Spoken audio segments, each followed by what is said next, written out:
Highway today with my friend Josh Williams, who is Mm, the lead pastor at Elm City Vineyard Church in New Haven, Connecticut. How are you, Josh?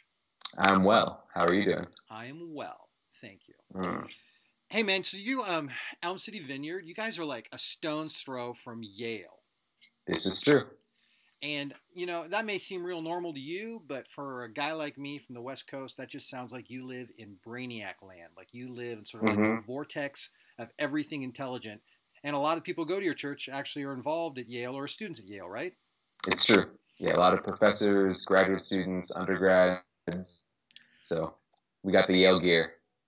Okay, so talk about that. Talk about what it's like to be a pastor in a place that is brainiac land. So I guess I'll start with the fact that I am part of the Brainiac land. I went to Yale undergrad. I went to Yale Divinity School. So I've been in New Haven since around 2004, so about 11 years. And I love it. And I guess the way I learned about pastoring in this place was before I even became a pastor at Elm City Vineyard. But it was just through having friends, just through being a regular person that listened to stories, cared about people, and I saw that a lot of our concerns as Yalees were very particular. They involved us thinking about positions of power later on in life. They involved us thinking about thoughts, and more thoughts, and often feeling the pressure of maintaining some kind of elite path. So almost desperate that everything we would do, whether it was in school or definitely when you're going out of school, it would maintain some kind of elite posture. So you couldn't do anything that would kind of rob you of that. And so, as a part of all that, Jesus was talking to me and speaking to me about my life. And then I tried to talk to people about their life as friends, people that followed Jesus, people that didn't follow Jesus, about what it means to be a Yalie who's either interested in faith or even just a Yalie that wants to figure out like what to do in life.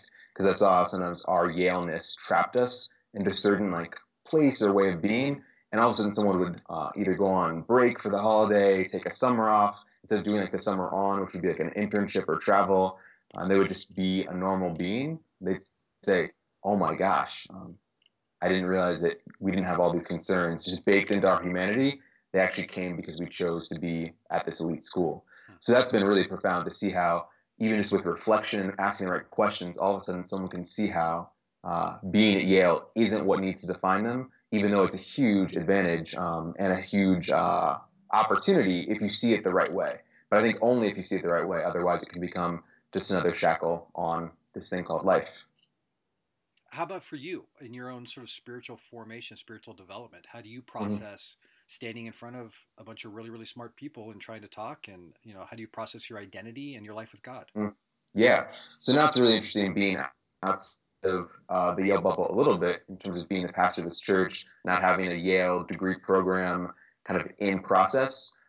It does make me think a lot. And I think that's one of the best things about being in New Haven and being at Yale is I think a lot about what I say. I think about how it has ramifications, how I'm not just speaking to one audience, but to many, and how my words, especially the words I preach on Sundays, what they have to do with the larger world around us. So oftentimes it wouldn't be surprising for someone to say, "So you said that, but how does that relate to this situation happening, in our nation's economy, or how does that situation relate to ISIS?" And I was like, "Wait, I thought I was just giving a message on like loving your neighbor," and then someone would talk back to me and say, "Well, those people are our neighbors." So it's really changed my mind and helped my thinking. And again, I got a lot of that just from being at the school. But I think being a pastor and being sensitive to how to shepherd that community has really made me, I think more broadly about what a Yalie needs to be pastored, but also because our congregation isn't just Yale, what I probably think about the most is how Yaleys and non-Yaleys can interact together, and that's really to me one of the big problems of New Haven in general.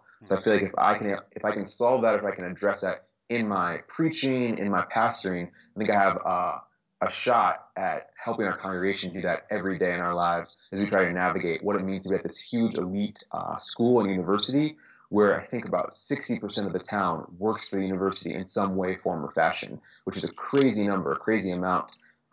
So I think when we start to think about it carefully, we can actually address some of those problems, which are many, because you can imagine the school and the city causes a lot of conflict that we see in the church, but a lot of it that we see outside, just literally when we go outside of the church building and see our green, the New Haven City green, kissing and touching Yale's old campus where the freshmen live.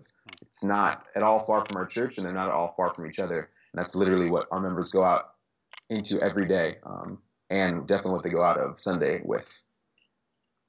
That's a great reflection on just an incarnational ministry, just being present in your space. Everybody, that's Josh Williams. He's the lead pastor of Elm City Vineyard Church in New Haven, Connecticut. Thanks a lot, Josh. Thank you.